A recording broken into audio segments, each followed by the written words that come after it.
Number 4 सूरत निसा आयत number 7 तफसीर लिर्रिजालि नसीबुम मिम्मा तरकल वालिदान, और मर्दों के लिए वो हिस्सा है मिम्मा तरकल वालिदान, जो कुछ के छोड़ के मर जाएं, जो कुछ के रह जाएं, वल अकरबून, और उनके लिए भी हिस्सा है जो उनके बहुत करीबी अजीज हैं, उनके लिए भी अल्लाह ने हिस्सा रखा।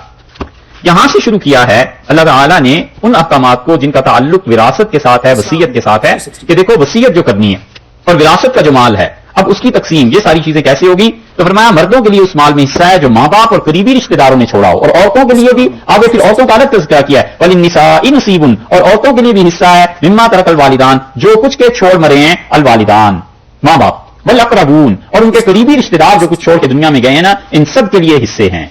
ये भी हो सकता था कि अल्लाह ताला फरमाते कि औरतों और मर्दों दोनों के लिए हिस्सा है, छोटी हो जाती ना इबारत, इतनी इबारत बड़ी होती ना।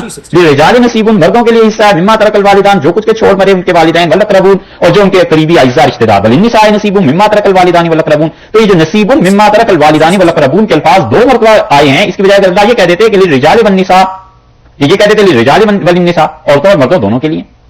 इसलिए नहीं कहे कि बड़े खुले और साफ अल्फाज में यह बता दिया है कि औरतों का विरासत में हिस्सा बनता है, औरतें माल की हकदार होती हैं, औरतों के पास माल होता है। ऐसे ना हो कि किसी भी जरा सी चीज से भी तुम फायदा उठाकर यह सोचने लगो कि औरतों को विरासत में हिस्सा न दिया जाए। औरतों और मर्दों सबका हिस्सा है। जो कुछ हमारे यहां अब तक जहालत पाई जाती है कई मुसलमानों में, वो समझते हैं बाप की विरासत तकसीम होती है, मां की नहीं होती। ये सब हरकतें इसलिए हैं कि अल्लाह के दीन को पढ़ा थोड़ा ही है, खुदा की किताब को थोड़ा ही पढ़ा।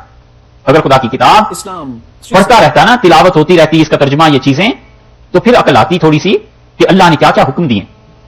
इसलिए इरशाद फरमाया, और ऊपर से जिनके वाज सुनते हैं, जिनकी नसीहतें, वो भी इतने पढ़े लिखे नहीं होते, वो भी ऐसी ऐसी वाज की बातें सुनाते हैं जिनका अमली जिंदगी में इस्लाम के मुताबिक लोगों का जहन बनाने में कम मदद होती है, और चीजें ज्यादा होती हैं। करामतों के किस्से, क्या क्या चीजें, चाहे वो सच ही हों, लेकिन हर वक्त उन्हीं चीजों को सुनाते रहना और अमली जिंदगी की तालीम न देना, यह उलमा का बहुत बड़ा हिस्सा है इसमें कि मुसलमानों ने चीजें सीखी। उलमा को भी चाहिए कि वो लोगों की इन चीजों की तरफ भी तो तवज्जो दिलाएं कि अपने माली मामलात को कैसे ठीक करना है, विरासत किसकी है, वालिदा के इंतकाल पे क्या है, बाप के इंतकाल पे लिर्रिजालि नसीबुम मिम्मा तरकल वालिदानि वल अकरबून। अल्लाह ने फरमाया है मर्द के लिए, मर्दों के लिए हिस्सा है उनका जो कुछ उनके वालिदैन और उनके करीबी अज़्ज़ा छोड़ के दुनिया से चले जाएं, और इसी तरह वलिन्निसाइ नसीबुन, और औरतों के लिए भी वो हिस्सा है, औरतों के लिए भी उस माल में से हिस्सा है जो मां बाप और करीबी रिश्तेदार उनके छोड़कर चले गए। एक बात इससे पता चली औरतों और मर्दों के हिस्सों। दूसरी बात फरमाते हैं मिम्मा, जो कुछ के कल्ला मिन हो, उसमें से, यानी उस माल में से, कल्ला थोड़ा सा हो, और कसर या ज्यादा हो, माल थोड़ा है या ज्यादा है, हिस्से बहरहाल हिस्से वो मुतय्यन है, वो देने पड़ेंगे। माल थोड़ा छोड़ के मरे या ज्यादा छोड़ के मरे, हिस्से देने पड़ेंगे। हत्ता के बच्चा और उसको कुर्ता पहना दिया, उसकी पैदाइश के बाद उसके बाप ने, मां ने, किसी ने, और बच्चे का इंतकाल हो गया, और वो कुर्ता फर्ज कर लीजिए मार्केट में जाके 20 रुपए का बिक सकता था, 10 रुपए का, कल्ला मिन हो औ कसुर, थोड़ा है या ज्यादा, वो 20 रुपए तकसीम किए जाएंगे कि कितना हिस्सा इसके बच्चे के बाप का है, कितना हिस्सा इसकी बच्चे की मां का है। ये ऐसे ही नहीं, एक एक पाई, एक एक चीज का अल्लाह ने फरमाया मिम्मा कल्ला मिन हो औ कसुर, थोड़ा माल है या ज्यादा माल है। माल की भी बात हो गई, कितना तकसीम किया जाएगा, मुतय्यन हो गए औरतें और मर्द। माल रह गया था, क्या चीज तकसीम होगी, खुदा ने कहा थोड़ा या ज्यादा सब तकसीम होगा।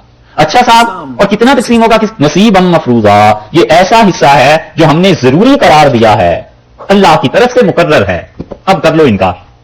दुनिया का कोई मजहब और मिल्लत जबरन माल का वारिस किसी को नहीं बनाता सिवाय इस्लाम के। अल्लाह ने फरमाया नसीबम मफरूजा, ये ऐसा हिस्सा है जो खुदा ने जरूरी करार दिया है कि तुमने लेना है, ले ले, वापिस कर दे। तकसीम हो गई, कब्जे में आ गया, पैसा हट गया, उसने कहा नहीं आप सब लोग रखें, बस ठीक है मेरे लिए हो गया, उसकी मर्जी है। ये चीज कर्जे की मुआफी ऐसे नहीं है, और विरासत की तकसीम ऐसे नहीं कि बस निकवा लिया और मुआफी हो गई, बल्कि मुकम्मल तौर पे उसका कब्जा दे दिया जाए। कब्जा हो गया, उसके बाद भाई बहन, कोई कहता है कि मैं अपने बाकी भाई बहनों को हिस्सा दे देता हूं, ये कहती है मैं इस हिस्से को नहीं देती, उनकी मर्जी है। ये ठीक वो चीज है जो हकीम इब्न हिजाम रजी अल्लाह अन्हु की तनख्वाह के सिलसिले में पेश आई थी। हज़रत उमर रजी अल्लाह अन्हु, हज़रत उमर रजी अल्लाह अन्हु के दौर में यह वाक़या हुआ है। हकीम इब्न हिजाम रजी अल्लाह अन्हु जो थे वो रसूलुल्लाह सल्लल्लाहु अलैहि वसल्लम के पास एक मरतबा हाजिर हुए, उन्होंने कहा अल्लाह के रसूल मुझे कुछ माल दे दें, तो रसूलुल्लाह सल्लल्लाहु अलैहि वसल्लम ने पैसे दे दिए, और फिर हाजिर हुए, फिर पैसे दे दिए, फिर आए, फिर पैसे दे दिए। तो रसूलुल्लाह सल्लल्लाहु अलैहि वसल्लम, हकीम तुम मेरे पास जितनी मरतबा भी आओगे ना, पैसे मैं तुम्हें देता रहूंगा। बड़े अक्लमंद आदमी थे। हत्ता के बदर के दिन ये रसूलुल्लाह सल्लल्लाहु अलैहि वसल्लम नजर आ गए सामने उसमें लश्कर में, और ये ऊंट पे सवार थे, सुर्ख ऊंट था इनका। तो आज़ सल्लल्लाहु अलैहि वसल्लम फरमाया ये जो सुर्ख ऊंट वाला है ना, ये इनमें एक अक्लमंद आदमी है, और अगर लोग इसकी बात मान गए तो कुरैश बच जाएंगे। और पता किसी को नहीं था कि इधर क्या हो रहा है। हकीम इब्न हिजाम रजी अल्लाह अन्हु اپنے کفر کے دور میں بھی بڑے متحمل مزاج، بہت ٹھنڈے مزاج کے، معاملات کو طے کرنے والے آدمی تھے. وہ گئے عمر کے بھائی کے پاس، عمر حضرمی، جس کے قتل، جس کے خون پہ جنگ بدر ہوئی تھی. تو انہوں نے اس کے بھائی سے کہا کہ دیکھو بھائی، عمر تو ختم ہو گیا، دنیا سے چلا گیا، اب ہم بھی آئے ہیں اور سامنے ہمارے وہ بھی آئے ہیں.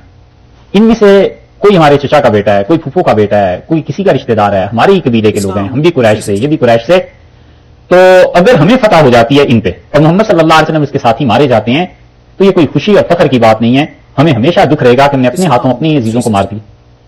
اور اگر انہیں فتح ہو گئی اور انہوں نے ہمیں مارا تو انہیں اتنا بھی دکھ نہیں ہوگا کیونکہ وہ تو اپنے مذہب کے نشے میں ہیں اور انہیں تو کوئی پرواہ نہیں ہوگی، وہ تو اتنے دین میں پکے ہیں. اور مسئلہ سارا تمہارے بھائی کے خون کا ہے.